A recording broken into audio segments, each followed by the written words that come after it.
नमस्कार, स्वागत है आप सभी का। आपके साथ मैं हूं पुनीत। क्या शिवराज सरकार पूरे कर पाएगी 5 साल? क्या कांग्रेस फिर लौटेगी सत्ता में? क्या होगा बीजेपी में सिंधिया का हाल? उपचुनाव के नतीजे लिखेंगे सूबे की तकदीर। चुनाव की तारीखों का ऐलान भले ही ना हुआ हो, लेकिन सियासत शुरू हो चुकी है। किसने कहां कितना दम दिखाया है और किसकी वजह से कौन बगावत के मूड में आया है, चुनावी चकल्लस में हर दिन दिखाएंगे आपको। कहां है घमासान की तैयारी, कहां है किसकी दावेदारी, जनता का दिल जीतने की लड़ाई में कौन पड़ रहा किस पर भारी। सियासी पार्टियों के हमेशा सुर भी अलग होते हैं और ताल भी, लेकिन इन दिनों नेपानगर में अलग ही सियासी तस्वीर दिखाई दे रही है। कांग्रेस बीजेपी कार्यकर्ताओं के सुर में सुर मिला रही है। सुनकर हैरान हो गए ना? आखिर नेपानगर में यह कौन सा करिश्मा हो गया? दरअसल नेपानगर के सियासी गलियारों में गूंज रहा है एक सवाल। क्या बीजेपी के घर में उम्मीदवारी पर मचा है घमासान? और इस घमासान पर कांग्रेस क्यों मिला रही है बीजेपी कार्यकर्ताओं के सुर में सुर? नेपानगर में सियासत का यह कौन सा रंग है, देखिए जरा।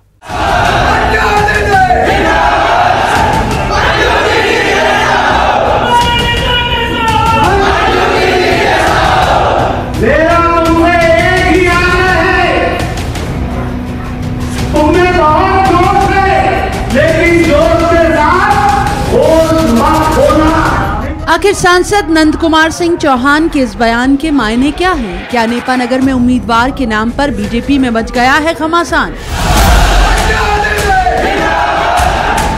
जहां अब तक कांग्रेस से बीजेपी में शामिल हुई सुमित्रा देवी काजदेकर पर अधिकृत मोहर तक नहीं लगी, क्या उम्मीदवार के नाम पर बीजेपी के घर में चकल्लस चल रही है और नंद कुमार सिंह चौहान कार्यकर्ताओं में समन्वय बनाने की कोशिश कर रहे हैं? अब पीछे खड़े जो लोग हैं, मेरा नौजवानों से आग्रह है,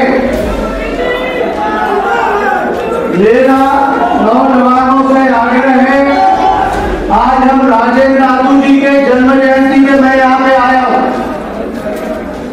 और जितना तुम मंजू दीदी को चाहते हो ना, उससे 100 गुना ज्यादा नंद कुमार सिंह चौहान। मौका पूर्व विधायक राजेंद्र दादू की जयंती पर रक्तदान शिविर का था। इस रक्तदान शिविर में पूर्व विधायक मंजू दादू भी मौजूद थी। बीजेपी कार्यकर्ता अचानक शिविर में नारेबाजी करने लगे और देखते ही देखते पूरा सीन ही बदल गया।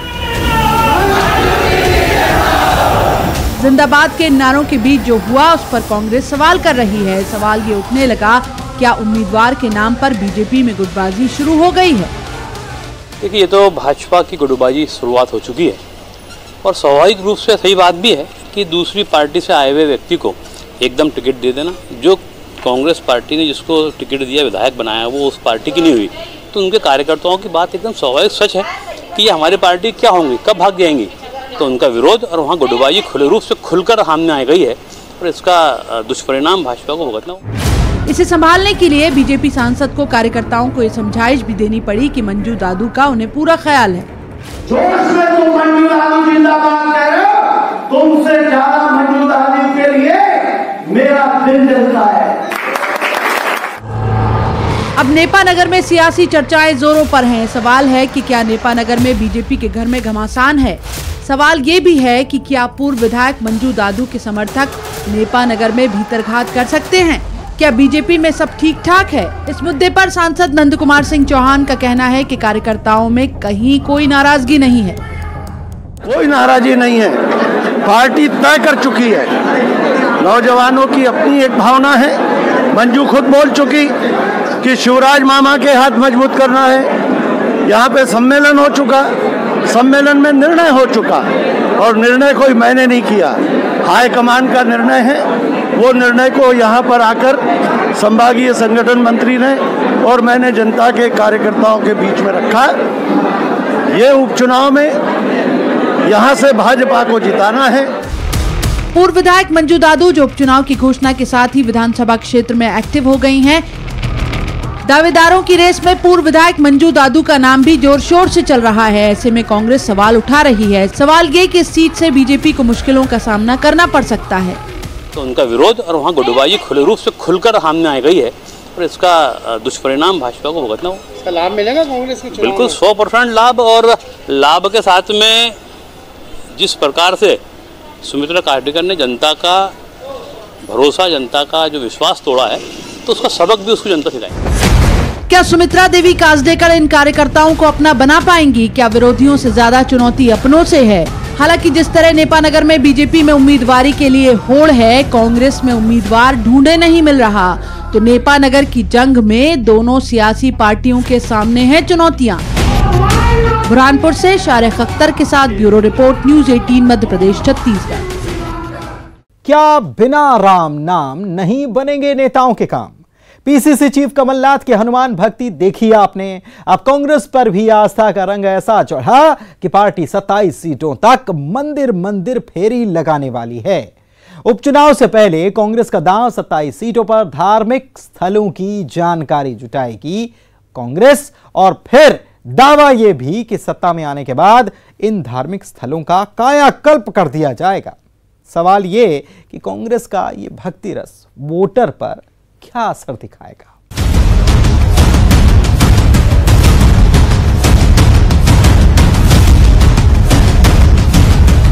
दो 2018 का जांचा परखा सॉफ्ट हिंदुत्व का फार्मूला फिर इस्तेमाल करने जा रही है क्या कांग्रेस?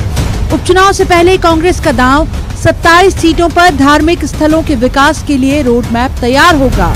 कांग्रेस ने अभी से उन जिलों के धार्मिक स्थलों की जानकारी जुटा ली है। पार्टी का दावा है कि सत्ता में आने के बाद इन इलाकों के धार्मिक स्थलों का विकास किया जाएगा।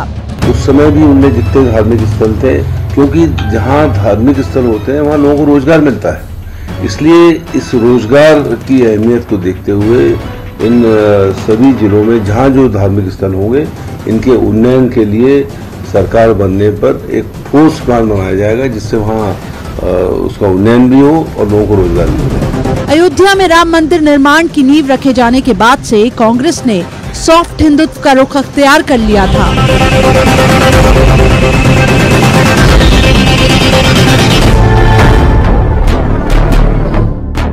पूर्व प्रधानमंत्री राजीव गांधी को याद करते हुए एमपी में कांग्रेस सद्भावना दिवस मनाती आई थी अब तक, लेकिन उपचुनाव के मद्देनजर सद्भाव में भावनाएं भी आ गई। भावनाएं प्रभु राम के लिए। प्रभु राम की आस्था जागी तो इतिहास भी आया।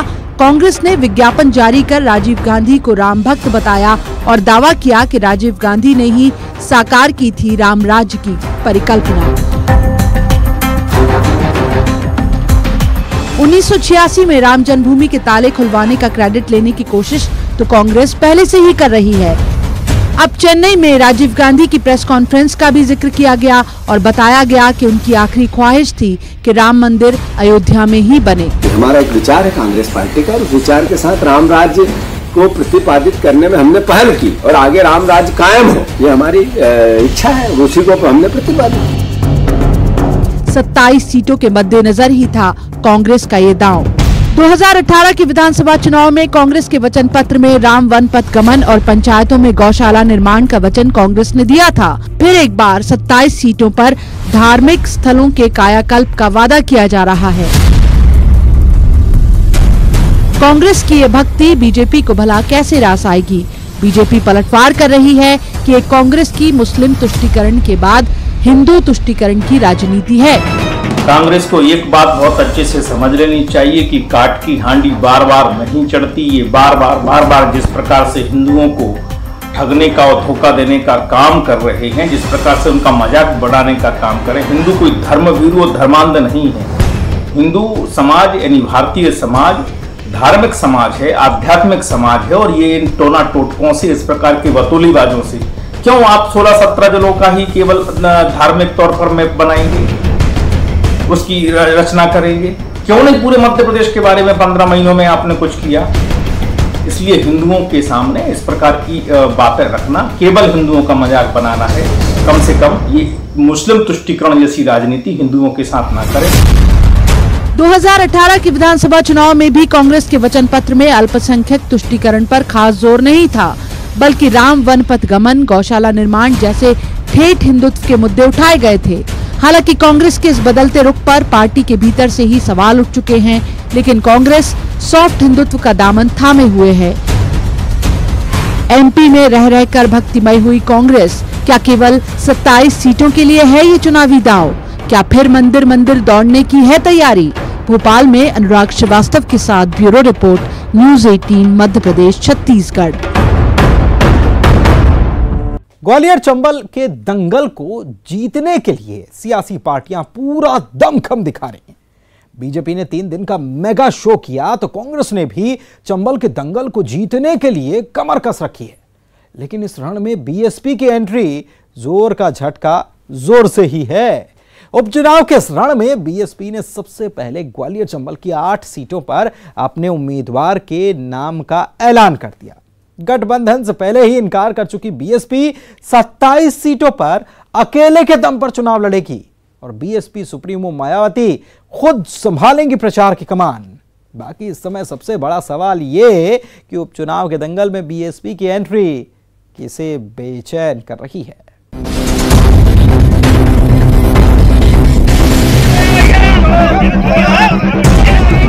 शिवपुरी की पोहरी सीट से उपचुनाव में भी कैलाश कुशवाहा ही होंगे बीएसपी के उम्मीदवार। 2018 के विधानसभा चुनाव में कांग्रेस के सुरेश रथखेड़ा से नजदीकी मुकाबले में हारे कैलाश कुशवाहा का वोटिंग प्रतिशत 32 था।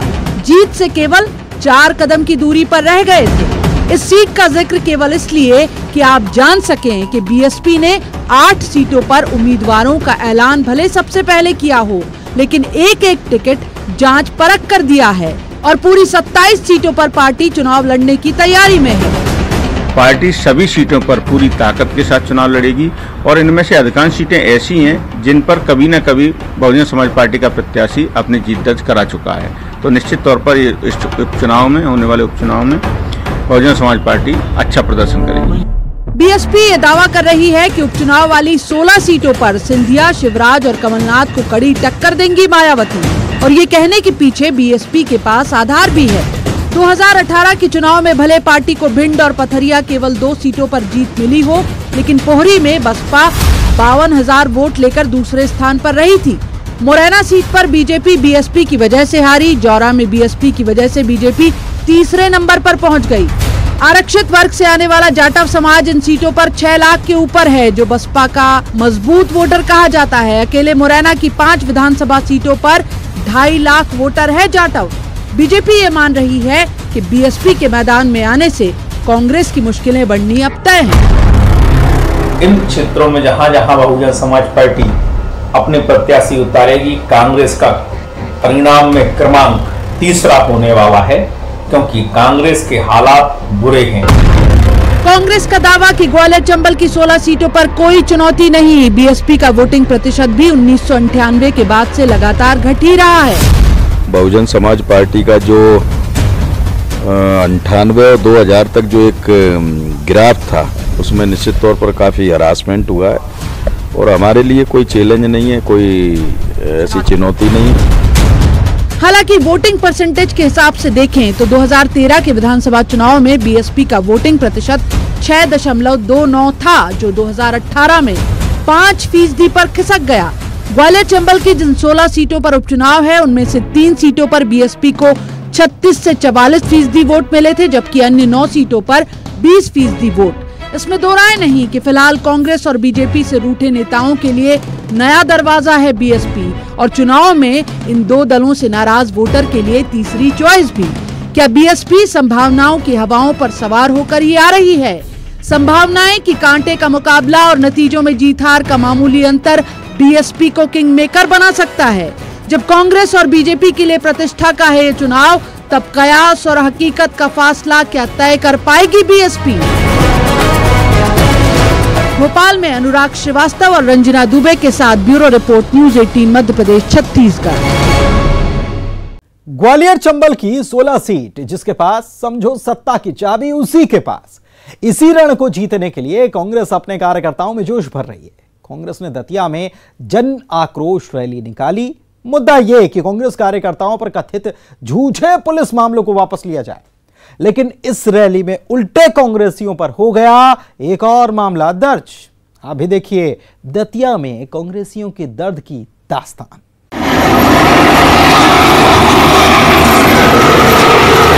ग्वालियर चंबल की 16 सीटों पर किस पार्टी की लैंडिंग होगी उसकी बात नहीं कर रहे हम, बल्कि यहाँ तो कांग्रेस के सीनियर लीडर दतिया में जन आक्रोश रैली में शामिल होने आए थे, लेकिन आरोप है कि उनके हवाई जहाज को लैंडिंग के लिए 1-2 घंटे तक हवा में लटकना पड़ा।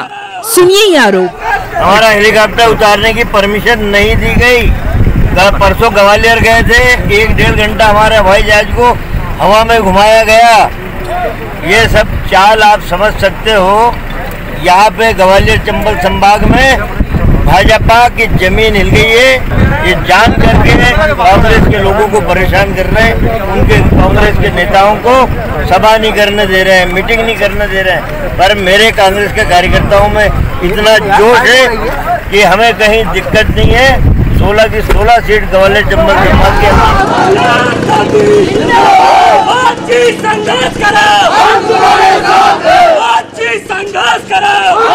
अभी तो एक और सियासी सीन देखिए, क्योंकि सियासत की इस पिक्चर में दतिया में कांग्रेस के सीनियर लीडर और कार्यकर्ता ने जन आक्रोश रैली का आयोजन किया था, जिसका लब्बो लुआब था कांग्रेसी कार्यकर्ता पर दर्ज कथित झूठे मामलों को वापस लिया जाए। बकायदा ज्ञापन दिया गया, प्रदर्शन हुए।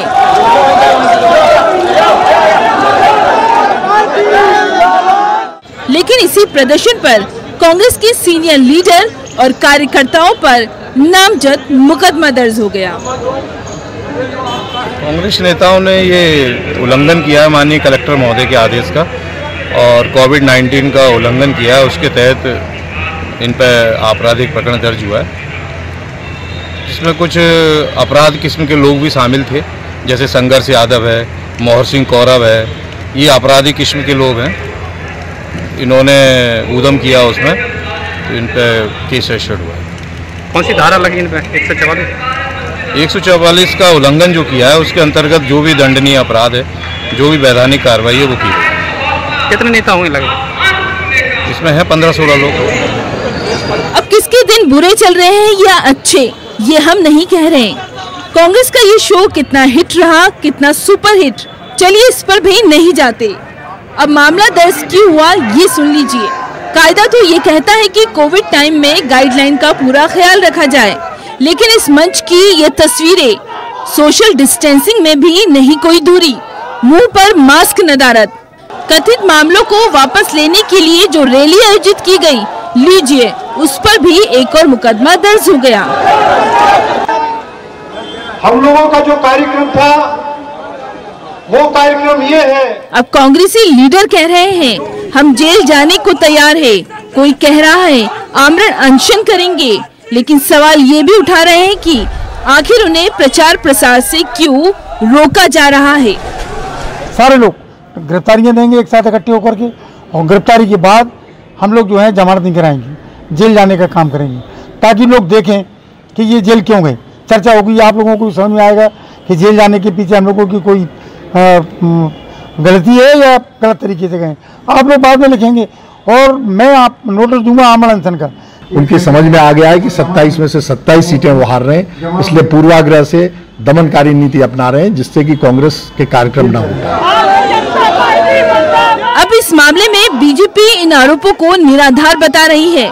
वो तो साफ कह रही है ग्वालियर चंबल में कांग्रेस के शो फ्लॉप हो रहे हैं। चुनाव में 27 की 27 सीटें भारतीय जनता पार्टी जीतने वाली है, इसलिए जनता को भ्रमित करने के लिए ये सब बातें कर रहे हैं। ना कहीं उनको रोका गया है, उनकी मीटिंग अपने आप फ्लॉप हो रही है। जनता उनको पसंद नहीं कर रही है, न जनता उनके कार्यक्रमों में आ रही है, इसलिए कुछ ना कुछ तो आरोप उनको लगाने। अब किस पार्टी का शो हिट होगा और किसका फ्लॉप, ये तो नतीजे ही बताएंगे। आखिर उपचुनाव में कौन सी पार्टी 27 सीटों पर लैंडिंग करेगी और किस पार्टी का उड़न खटोला यूं ही हवा में फंसा रहेगा, इंतजार कीजिए। दतिया से अशोक शर्मा के साथ bureau report, news 18 Madhya Pradesh Chhattisgarh. और चुनावी चकल्लस में आज का सफर यहीं समाप्त होता है। कल फिर से हाजिर होंगे, तब तक के लिए दीजिए इजाजत। नमस्कार।